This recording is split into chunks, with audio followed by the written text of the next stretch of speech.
안녕하십니까. 아메리츠 파이낸셜 수석 부사장 이영돌입니다. 매주 월요일 미국 경제 읽어주는 남자 경제학 6월 2일 순서 시작합니다. 제목을 보면 글로벌 무역 긴장 고조, 다우존스 산업 평균 지수 하락이라는 제목이 가장 먼저 눈에 띄고요. 그 다음에 보면 미중 무역 긴장 고조, 트럼프, 시진핑 긴급 회동 임박, 트럼프 대통령 관련 뉴스. 그 다음이 트럼프 철강 관세, 유럽은 가격 하락, 미국은 상승 전망. 그 다음이 트럼프의 One Big Beautiful Bill Act.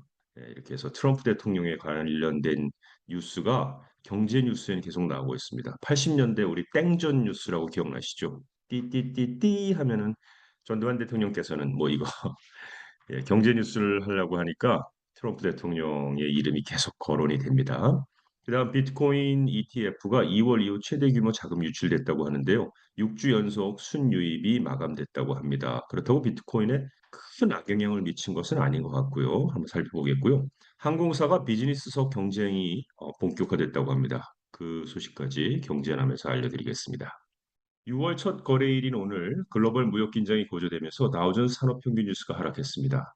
다우존스 산업평균 지수는 여러분들도 다 아시지만 30개의 우량주로 구성이 되어 있습니다. 214포인트, 약 0.5% 하락을 했는데요. 또 S&P 500 지수 역시 좀 하락을 하고 말았습니다. 나스닥 종합지수는 보합권에서 움직였고요.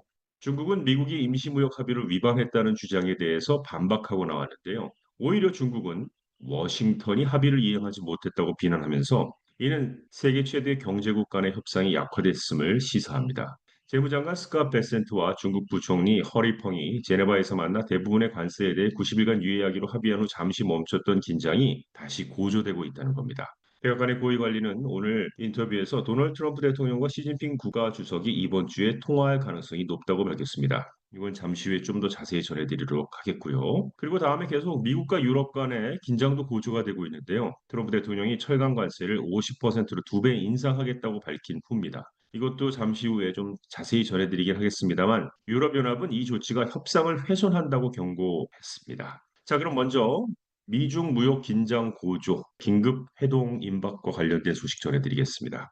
백악관의 고위 관계자는 도널드 트럼프 대통령과 시진핑 중국 국가주석이 조만간 직접 통화할 예정이라고 밝혔는데 이는 최근 양국 간에 불거진 일련의 무역 분쟁이 양국이 체결한 잠정적인 무역 합의를 위태롭게 할 수 있다는 우려가 커지는 가운데 나온 소식입니다. 익명을 전제로 얘기했는데요. 양국 정상이 매우 가까운 시일 내에 직접 대화를 나눌 수 있을 것이라고 언급했지만 당장 오늘 통화가 이루어지지는 않을 것이라고 덧붙였습니다. 이번 주 안에 통화가 이루어질 가능성이 높다는 것이 관계자의 설명입니다.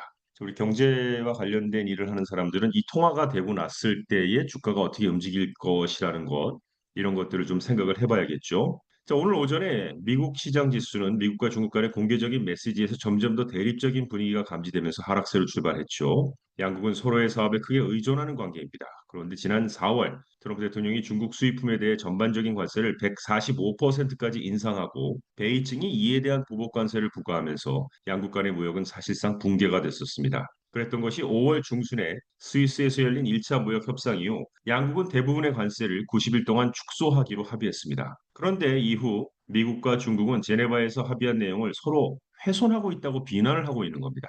최근 몇 주 동안 트럼프 행정부는 중국이 미국으로의 핵심 광물 수출을 지연시키고 있다고 비난을 했고 베이징은 미국이 중국산 칩 사용에 대한 경고를 발표한 것에 대해 반발했습니다. 자, 오늘 중국 상무부 대변인은 미국이 일방적으로 새로운 경제와 무역 마찰을 유발하여 양국 경제와 무역 관계의 불확실성과 불안정성을 증가시키려 한다고 비난했습니다. 자, 그러자 트럼프 행정부 관계자들은 미중 무역 협상의 진전이 둔화되고 있음을 인정했습니다. 스캇 베센트 재무장관은 지난 목요일에 이 난관을 해결하려면 양국 정상이 서로에게 의견을 제시해야 할 것이라고 말했습니다. 그러나 트럼프 대통령은 이러한 장애물이 나타나면서 중국에 대한 불만을 표출했는데요. 지난 금요일에 소셜미디어에다가 일부 사람들에게는 놀랍지 않게도 중국은 우리와의 합의를 완전히 위반했다고 게시했습니다. 또한 착한 사람인 척하는 것은 여기까지라고 덧붙이며 강경한 입장을 드러냈습니다.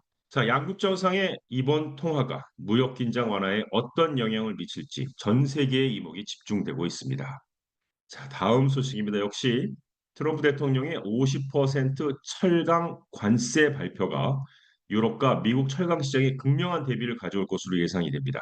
유럽에서는 철강 가격 하락 압력이 커질 전망이지만 미국은 가격 상승이 불가피해 보입니다. 높은 관세로 인해 미국 내 철강 가격은 더욱 상승할 것이며 유럽은 가격 하락 압력을 받을 것으로 분석됩니다. 전문가들은 관세 지속 여부가 불확실해서 기업들의 혼란이 커질 것으로 예상하고 있는데요. 트럼프 대통령의 갑작스러운 관세 인상 발표는 시장에 큰 충격을 주었습니다. 유럽에서는 일부 구매자와 제조업체가 낮은 가격으로 이익을 볼 수 있지만 미국에서는 인플레이션 압력이 커질 것으로 예상됩니다. 유럽으로 철강 물량이 이동하며 가격 하락을 부추길 수 있다고 분석하기도 했는데요. 반면 미국은 수입 철강 가격 상승으로 인해 미국 내 가격이 오를 가능성이 높습니다. 자, 이게 무슨 얘기냐? 특히 자동차, 건설, 가전 산업이 영향을 받는다는 겁니다. 독일의 BMW는 이미 기존 관세로 큰 손해를 받고 덴마크 오스테드 역시 미국의 현지 공급망 부족으로 타격을 입을 수 있습니다. 유럽의 철강 산업은 이미 어려운 상황에서 추가적인 타격을 받을 것으로 보이는데요. 유럽연합은 강력히 반발하며 대응 조치를 예고했습니다. 영국 역시 아직 미국과의 무역 협정에서 철강 관세 면제를 확보하지 못해 불확실성이 커지고 있습니다. 전문가들은 트럼프 대통령의 이번 조치가 변동성이 큰 무역 정책으로 인해 기업들에게 큰 부담을 안겨줄 것이라고 경고합니다. 관세가 장기간 유지될지는 불투명하며 미국 내 제조업체들의 반발도 예상되고 있는 실정입니다. 원 빅 뷰티풀 빌 액트 학자금 대출에 관련된 법안입니다. 그래서 네 가지 주요 변화를 좀 요약을 해드리겠습니다. 학자금 대출 프로그램의 첫 번째, 소득 기반 상환 방식의 변경입니다. 현재 복잡한 상환 옵션을 단순화해서 새로운 소득 기반 상환 방식 Repayment Assistance Plan과 표준 상환 방식의 두 가지 옵션만 제공한다는 겁니다. 2026년 7월 1일 이전에 대출을 받은 차용인은 기존 상환 방식을 유지할 수 있습니다. 두 번째로 펠그랜트 자격 요건의 변경과 관련된 겁니다. 저소득층, 중산층 가정을 위한 대학 학비 지원 프로그램인 펠그랜트의 자격 요건이 강화됩니다. 세 번째, 학자금 대출 종류를 축소하겠다는 겁니다. 더 이상 보조금 지급형 대출 그리고 다이렉트 플러스 론을 받을 수 없게 됩니다. 학부모는 학생이 무보조형 다이렉트 론을 최대로 받은 경우에만 다이렉트 플러스 론을 받을 수 있게 바꾼다는 겁니다. 또 대출 한도도 변경한다는 겁니다. 학생이 빌릴 수 있는 최대 금액은 20만 달러로 제한되지만 학생이 한도에 도달할 경우 부모는 더 많은 금액을 빌릴 수 있습니다. 이 법안은 현재 상원에서 심의 중입니다. 그런데 통과 여부는 불투명합니다. 비트코인 관련 소식 간단하게 전해드립니다. 미중 무역 긴장 고조 속에서 비트코인 가격을 추종하는 ETF에서 지난 금요일 2월 이후 최대 규모의 자금이 순유출되며 6주 연속 순유입 흐름이 멈췄다고 밝혔습니다. 지난 금요일 해당 ETF에서는 블락락의 중심으로 6억 1,662만 달러가 순유출되었습니다.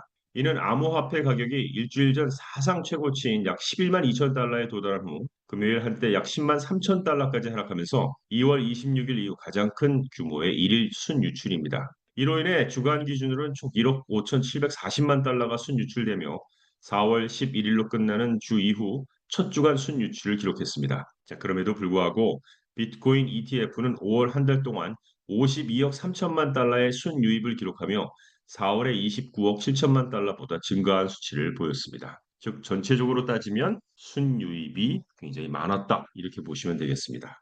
자, 끝으로 항공사들이 고소득층 여행객을 유치하기 위해 고급 비즈니스석 경쟁에 돌입했다라는 뉴스가 있네요. 팬데믹 이후 여행 수요가 회복되는 가운데 특히 프리미엄 좌석에 대한 수요가 늘면서 항공사들이 차별화된 서비스를 제공하려는 움직임을 보이고 있다는 겁니다. 주요 경쟁 요소는 프라이버시와 고급스러움이고요. 이러한 경쟁의 배경에는 항공산업의 수익성 확보의 노력이 있는데요. 전문가들은 이러한 고급 좌석 경쟁이 앞으로 더욱 심화될 것으로 전망하고 있습니다. 이상 경제 읽어주는 남자 경제남을 마칩니다. 좋은 한 주 되십시오. 고맙습니다.